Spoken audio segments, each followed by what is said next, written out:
Hello, good evening, Mr. Hanif Sattar. I'm Ayra Sohhel. Hi. Okay, just a brief introduction. Mr. Hanif Sattar is the CEO of Hasbro Clothing, a large clothing and accessories company. What does it mean to be a CEO of such a large business such as yours? So establishing context, most of all, for a CEO of a company, whether it's large or small, is the most important thing. Because I run a clothing and a fashion brand, it has always been brand first and business next.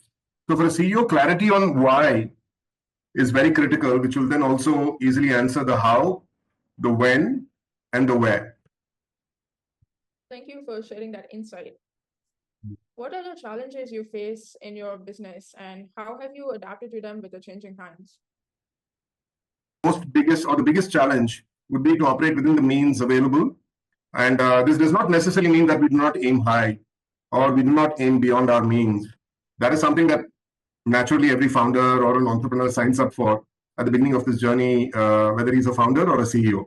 However, this also means that our risk appetite is directly proportional to the setbacks that we foresee should the risk fail. The only way to overcome this is obviously to be equipped for temporary setbacks should we choose to leap beyond what our risk appetite allows. The changing times is also reflective of the fact that one is able to sell their vision or their dream by means of equity in today's times in return for economic resources, because I think most founders or entrepreneurs are bootstrapped. So by selling equity in return for some economic resources, which then allows a CEO or an entrepreneur or a founder to be equipped for temporary setbacks. So when you talk about us specifically, we are in the process of mitigating these risks by the above measure, which is we're in the market for raising equity. But this also means for somebody like us finally to break out of the mold, which you've been saying forever, which is too big to be small and too small to be big. That's how we see ourselves. And then of course our favorite line that we haven't come this far, only to have come this far. That's a very detailed response. I appreciate it. That gives me a lot to think about. Yeah. Okay, so what are the qualities do you think makes a great CEO? Being compassionate, being empathetic, being a very good listener, walking your talk, leading from the front. All these are what you can call bare minimums that somebody should possess. You have to take charge of what you're doing finally and not be necessarily dependent on other people, but being human at the same time, because you are going to be surrounded by mediocrity, because the vision is yours, the dream is yours, it's not somebody else's. Somebody else is only aiding in your dream. So then obviously his skin in the game is only as much to the extent of his salary, but your skin in the game is your vision, your future, what you believe in and what you want to build.